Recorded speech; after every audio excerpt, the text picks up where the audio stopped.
అందరికీ వందనాలు. పెద్దేవం క్రీస్తు సంఘం, తాళ్ళపూడి మండలం, తూర్పుగోదావరి జిల్లా. ఈరోజు కీర్తన గ్రంథము 90వ అధ్యాయము 12వ వచనాన్ని మనం ధ్యానం చేద్దాం. మాకు జ్ఞాన హృదయము కలిగినట్లు చేయము, మా దినములు లెక్కించడం మాకు నేర్పము. సొలొమోను గారు రాసినటువంటి కీర్తనలో మరి భాగం మనం ఆలోచన చేస్తే, నరులారా తిరిగి రండి అనేటువంటి మాట ఈ కీర్తనలో మనం చూస్తాం. తిరిగి రండి అనేటువంటి సమయం, ఒకవేళ అలాంటి పిలుపు మనకు కానీ వస్తే ఆ పిలుపుని అందుకోవడానికి మనం సిద్ధంగా ఉన్నామా? ఇది ప్రశ్న. ఎందుకంటే మనము ఎలాగ బ్రతికామో, మన పరిశుద్ధత ఎంతో, మనం దేవునితో ఎంత సమయం గడిపామో మనం లెక్కించుకోవాలి. విచిత్రం ఏంటంటే, మనిషి ఏం చేస్తున్నాడు అని మనం ఆలోచన చేస్తే, ఎదుటివారి దినాలు లెక్కించడానికి ప్రయత్నం చేస్తున్నాడు, ఎదుటివారిని తీర్పు తీర్చడానికి ప్రయత్నం చేస్తున్నాడు. వాడు పరలోకానికి వెళ్తాడు, నరకానికి వెళ్తాడు అని ఎదుటివారికి న్యాయము తీర్చేటువంటి స్థానంలో ఉండడానికే చూస్తున్నాడు. కానీ వాస్తవానికి దేవుడు చెప్పేది ఏంటి అని అంటే, ముందు నిన్ను నీవు తీర్పు తెచ్చుకో, ముందు నిన్ను నీవు గురించి ఆలోచించి. ఈ ఆలోచన కావాలి అని అంటే జ్ఞానం కావాలి. ఆ జ్ఞానము దేవుని దగ్గర నుంచి వస్తుంది. అంతే తప్పించి ఎదుటివారిని తీర్పు తీర్చేటువంటి ఆలోచన ప్రతి వారిది అజ్ఞానమే కానీ జ్ఞానం కాదు. ఎందుకంటే ప్రభువారు అంటారు, తీర్పు తీర్చకుడి. మనం తీర్పు తీర్చడానికి లేము. ఎందుకంటే న్యాయస్థానము దేవునిది, మనది కాదు.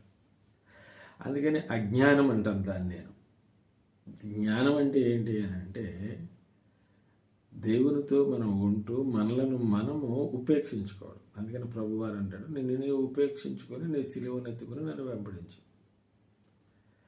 అందుకని ప్రతి వారికి దేవుడు ఇచ్చేటువంటి జ్ఞానం ఏంటి అని అంటే నిన్ను నీవు. అందుకని ఇక్కడ ఏమంటున్నాడంటే, మా దినములు లెక్కించటం మాకు నేర్పము. నీ దినములు ఖచ్చితంగా నువ్వు లెక్కించుకోవాల్సినటువంటి అవసరం ఉంది. అవసరం ఎలాగుంటుంది అని అంటే, నీవు చేసిన క్రియలే నీతో వస్తాయి. మనం అది ఆ మాట చదువుతాం కదా, కొరింథీయులకు రాసినటువంటి 2వ పత్రికలో 5వ అధ్యాయంలో మనం ఆ మాట, చాలా స్పష్టమైనటువంటి మాట మనం చదువుతాం. ఏంటి ఆ మాట అని అంటే, 5వ అధ్యాయం 10వ వచనం, ఎందుకనగా తాను జరిగించిన క్రియలు చొప్పున అవి మంచివైనను సరే చెడ్డవైనను సరే దేహముతో జరిగించిన వాటి ఫలము ప్రతివాడును పొందినట్లు మనమందరము క్రీస్తు న్యాయపీఠం ఎదుట ప్రత్యక్షము కావాలిను. గుర్తుపెట్టుకోండి, నాతో పాటు గుర్తుపెట్టుకోండి. అందుకని నా దినాలు నేను లెక్కించుకోవాలి, మీ దినాలు మీరు లెక్కించుకోవాలి. ఏదైతే క్రియలు జరిగించావో ఆ క్రియలు చెప్పున ఏదైతే నీవు జరిగించావో అది మంచివా చెడ్డవా. అందుకని జ్ఞానం ఎందుకు అని అంటే, వివేకము కలిగి ఉండడానికి. జ్ఞానం ఎందుకు అని అంటే, పాపమును విడిచిపెట్టడానికి. అందుకనే మన ఆయు ప్రమాణము చాలా చిన్నది. ఆయు ప్రమాణం అనేది చాలా చిన్నది. మనం అనుకుంటాం సుదీర్ఘకాలం బ్రతికేస్తామని మనం అనుకోవచ్చేమో, కానీ మన ఆయు ప్రమాణం చాలా చిన్నది. అందుకని అంటున్నాడు, కీర్తన 39వ కీర్తనలో ఉన్నటువంటి మాట మనం ఒకసారి చదివితే, 39వ కీర్తన 5వ వచనంలో మనం చదివితే అంటున్నాడు, నా దినముల ప్రమాణము నీవు బెత్తిడంతగా చేసి ఉన్నావు, నీ సన్నిధిని నా ఆయుష్కాలము లేనట్టే ఉన్నది. ఎంత స్థిరుడైనను ప్రతివాడును కేవలము వట్టి ఊపిరి వలె ఉన్నాడు అంటున్నాడు. అర్థమవుతుంది కదా. మన క్రియలు మంచివి అయితే మనం దేవుని సన్నిధిలో ఉంటాం. మన క్రియలు చెడ్డవైతే నరకంలో ఉంటాం. అంటే దేవుని సన్నిధిలో ఉన్నాము అని అంటేనే మనం జీవించి ఉన్నాం. దేవుని సన్నిధిలో అనగా పరలోకమైనటువంటి స్థానంలో మనము ప్రవేశం పొందితేనే మనం జీవించినట్లు, లేకపోతే మనం మరణించే వారము లేదా దేవుని లెక్కల్లో నుంచి తీసివేయబడినటువంటి వారు. అందుకని ఏం చేయాలి? మన దినాలను మనం లెక్క పెట్టుకోవాలి. ఈ రోజున చాలామంది చేస్తున్నటువంటి పని అవతల వాళ్ళ దినాన్ని లెక్క కడుతున్నారు. చాలామంది చేస్తున్నటువంటి పని అవతల వాళ్ళ దినాన్ని లెక్క కట్టి వాడు ఎక్కడికి వెళ్తాడో న్యాయమే తీర్పు మాది అన్నట్టుగా మాట్లాడుతున్నారు. అందుకని అంటున్నాడు అనమాట అండి. 6వ వచనంలో చదివితే అన్నారు, మనుషులు బట్టి నీడ వంటి వారే తిరుగులాడుదురు, వారు తొండపరుట గాలికే కదా, వారి ధనము కూర్చుకుందరు కానీ అది ఎవనికి చేజిక్కునో వారికి తెలియదు అంటున్నాడు. నువ్వు దేవుని వెంబడిస్తున్నావు. నేడు ఉన్నటువంటి పరిస్థితుల్లో బయట ఉన్నటువంటి మాటలు మనం చూస్తే, ఒక సేవకుని గురించి మాట్లాడితే బయట ఉన్నటువంటి మాటలు ఏమంటున్నారంటే, పాస్టర్ ఎలాగైనా బ్రతికేస్తాడు, ఎలాగైనా సంపాదిస్తాడు. ఇలాంటి మాటలు మనం బయట వింటున్నాం. అర్థమవుతుందండి. ఇలాంటి మాటలు బయట వింటున్నాం. అంతే సేవకుడు ధన సంపాదకుడు అనేటువంటి నానుడి లేదా అటువంటి ముద్రను పొంది ఉన్నాడు.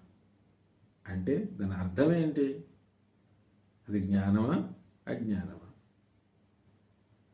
ఎక్కడికి వెళ్తుంది క్రైస్తవ్యం అనేటువంటిది ఆలోచన చేయాల్సిన అవసరం ఉంది. అందుకని మనం వట్టి ఊపిరి వంటి వారు. మన దినాలను మనం లెక్కెట్టుకోవాలి. అవతల దినాలను మనం లెక్క పెట్టడం అనేటువంటిది కాదు. అందుకని 4వ వచనంలో అంటున్నాడు, ఇప్పుడు 39వ అధ్యాయం కీర్తన 4వ వచనంలో అంటున్నాడు, యెహోవా నా అంతం ఎట్లుండున్నది, నా దినముల ప్రమాణం ఎంతైనది నాకు తెలుపుము, నా ఆయువు ఎంత అల్పమైనదో నేను తెలుసుకొనగోరుచున్నాను అంటున్నాడు. ఎంత అల్పమైనది అని అంటే దేవుడు ఒక సంఖ్యనిచ్చేసాడు. ఏంటి అని అంటే 91 కీర్తన 10వ వచనంలో, నా ఆయుష్కాలము 70 సంవత్సరములు, అధిక బలము నీడల 80 సంవత్సరములగును అంటున్నాడు. ఆయు ప్రమాణం చాలా చిన్నది. నిన్ను నువ్వు లెక్కించుకో. నీవు దేవునిలో ఎంత ఉన్నావో, నీవు దేవునికి ఎంత ప్రయాసపడుతున్నావో, దేవునికి ఎంత సమయం ఇస్తున్నావో, ఆ సమయంలో నీ వైపుకి దేవుని దృష్టి నీ వైపుకు ఉండేటట్లుగా నువ్వెంత జీవిస్తున్నావు, నీ లెక్క ఏంటి అనేది నువ్వు లెక్క చూసుకోవాల్సినటువంటి అవసరం ఉంది. అదే ఏంటో తెలుసా? నీవు జరిగించిన క్రియలు, వాటి ప్రకారమే నీ లెక్క, నీ దినముల లెక్క. కనుక అలాగే ఉండాలని ప్రభు పేరట తెలియపరుస్తూ, నీ దినములు దేవుని సన్నిధిలో కనపడేటట్టుగా ఉండాలని తెలియపరిచి మాటలు ముగిస్తున్నాను. అందరికీ వందనాలు. ప్లీజ్ సబ్స్క్రైబ్ చేయండి, షేర్ చేయండి, బెల్ మీద మీ యొక్క ఆమోదాన్ని తెలపండి. నా యొక్క వీడియోలన్నీ మీకు వస్తాయి. నా ప్రయత్నాన్ని కొనసాగించడానికి మీ సహకారం అందించండి.